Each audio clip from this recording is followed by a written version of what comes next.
Yeah, Dr. T. Chandramouli. He is going to talk about insights into the realm of Tolkappiyam and economic perspective through expounding the Sangam age. The briefing of his article is traditional concepts are synchronized with contemporary aspects so that there is an equitable order is in place. Economics itself gives importance to both qualitative and quantitative data, and ancient texts may be revisited to understand and analyze the growth of institutions. So he's an assistant professor, Department of Economics, RKM Vivekananda College, Chennai, India. We welcome you to the podium. Yes, thank you, madam. You're welcome. Can I share a small presentation? Sure.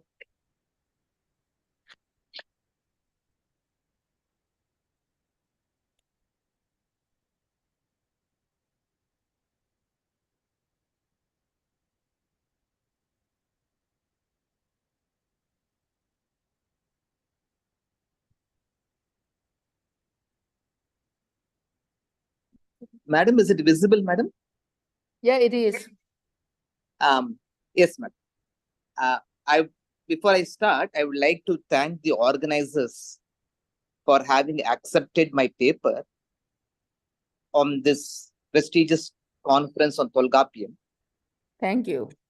And really, right from the day one, why all the queries which I've asked, it was largely cleared by the organizers. I thank Madam yourself and all organizers for having permitted me to present a paper here.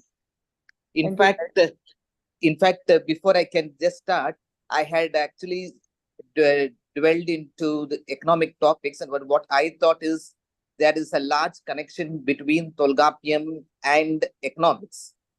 And I have actually not read much in Tolkappiyam, but whatever passages I have read from there, it has a direct link with both traditional concepts under economics and what can be the future of growth.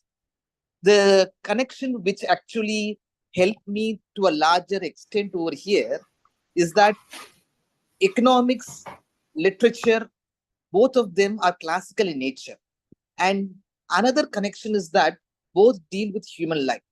And I thought only when we can borrow largely from, especially Tamil literature, the reason being that Tamil, as we all know, is classical language. And this classical language has to be expounded to the present generation. And this context, I have actually started to write this article. As I mentioned, this scope of the study itself is largely dwelt into human life and social transitions. And interestingly, whatever economic decisions we take today are dealing with point number one itself. We think that economics as a realm is something separate, but it's not so. And it is whatever which has been missed over the past, because as literature and Tolkappiyam, all of them are more of old in the sense classical in nature. We should know what had been the existence, what has been the life conditions, social structure at that point of time, and can it be replicated to the present. And that is where I thought there is a need to understand the classical literature. And more importantly, I thought in my present area of study, it is the nature of landscape which I felt, because though I have not read much of literature, but I thought that Tolkappiyam itself provides a preview or purview of the landscapes, and which we have, I think all of us know regarding the Sangam literature and the distribution of landscapes. But more importantly here, as I mentioned, this treatise of Tolkappiyam extends beyond grammar itself, because this is an area which I would like to focus, because whatever I thought when my study, whatever economic decisions we are trying to make, all of them encapsulate somewhere regarding the five landscapes. Definitely. whatever decisions take. And these 5 landscapes are actually given in the Sangam literature itself, and more specifically into the study of this particular treatise of Tolkappiyam. And what actually maybe like outstanding on the sense, what stands out from the rest is that it, as I mentioned, it deals with socio-economic conditions and more importantly, language and culture. All of them exhibits what can be the nature formation of societies. Because this only when I think when we talk about Sangam age, what had been the existence over that point of time, and especially when we talk about economics, another connection I would say is that the agriculture stands as prominence. And of course, when we talk about Sangam age also, landscapes along with agriculture also has a prominence. And what I would like to specifically state is that it is nice when there's a relook into the activities that actually emerge into this agriculture or primary sector. Because agriculture itself, as mentioned in Sangam literature or what we talk about today, is not to be solely judged by, say, agriculture tilling only, but whatever, right from the aspects of cultivation towards the export of commodities, all of them have been really shown that how the activities should be carried on. For instance, the people who are engaged, what type of occupation under agriculture, likewise, what implements are used, all of which are exhibited in the study of landscapes itself. For instance, I would just mention 1 or 2 points where I think that besides that, as I mentioned, besides tilling of land and agricultural productivity, well, the agriculture itself includes rural development, which means in the present day, even floriculture, fishing, afforestation, which all this have been the prime aspects when we talk about the Sangam age. And today, when we talk about economic developments also, all these are taken into coherence, the sense that if you want to talk about development itself, it is development of agricultural economy, which means not only, as I mentioned, tilling, but all activities that are related to agriculture. And in fact, the scope itself, and as if we can reflect upon, I have mentioned 3 areas where agriculture, trade, cattle rearing and cultivation.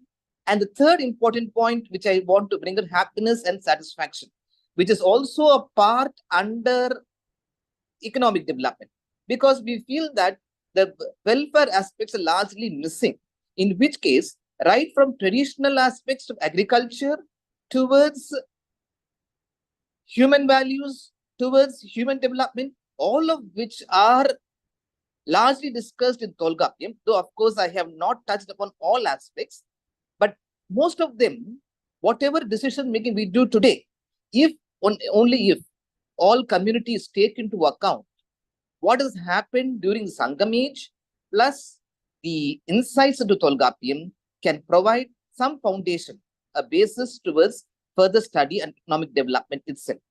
And here itself, I had mentioned about the word called Sambalam, where we talk about tradition, Senai, and trade, and which means that we can actually correlate to whatever developments, because when we talk about flourishing trade itself, or if we talk about agriculture, growth of landscapes, all of them are flourished during the Sangam age. So today, when we talk, if we want to talk about the same thing, we need to borrow the aspects that have actually been there at that point of time, so that we can really appreciate the nature of growth process.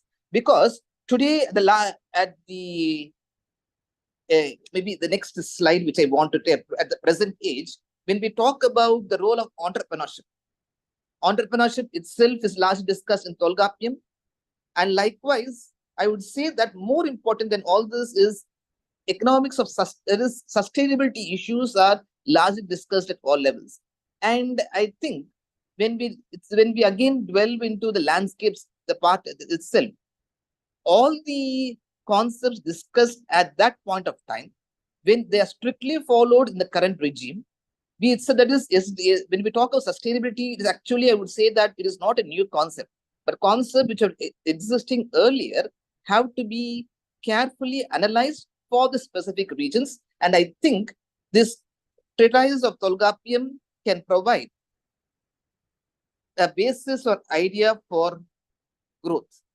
And lastly, to conclude, I thought that even when we talk about the significance of growth, digital development, etc., all this can be greatly addressed when we understand the distinction between needs and wants. And I think that given the nature of development and also the earlier that is when I just if I just take 2 minutes regarding the economics of development itself, we have shifted from barter system towards other types. Though there were difficulties in the earlier system, but still the system which existed during the Sangam period were more towards sustainable nature, where the sustainability has led to a larger growth. And in fact, I would say that when we talk about the growth which has happened in the recent past in almost maybe I can say all economies among all countries put together, we talk about one is sustainability. And likewise, it was the International Year for Millets, which was this largely discussed last year, which means again that in agriculture itself, that is not only for growth of crops, but right towards trade, etc., we have seen what types of crops can be grown. And all this, I think, though I'm not dealt much, is given under the Sangam literature itself. And to conclude, I would say that literature gives us a profound information where we can directly connect with economic development, because economic itself is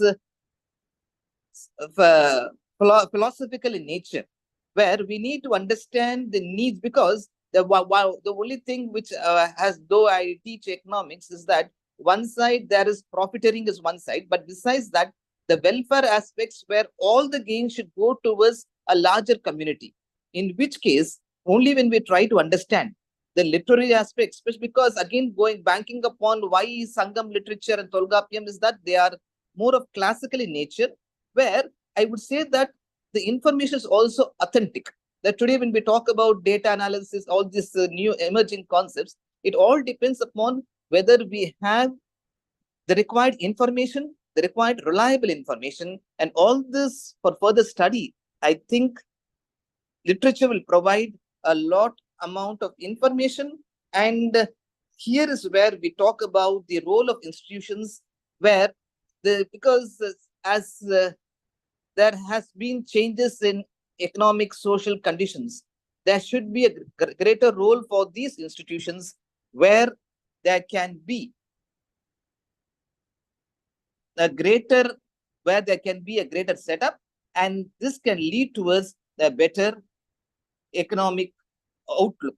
And Tolkappiyam itself provides all the information, and I think this seminar can provide a basis for all, and especially for me, who have come from interdisciplinary form, to know more about Tamil literature, thereby contribute more towards sustainable issues also. And again, at the last, I would like to thank again the organizers, because this is an eye-opener where there can be a greater interdisciplinary study. Thank you, madam.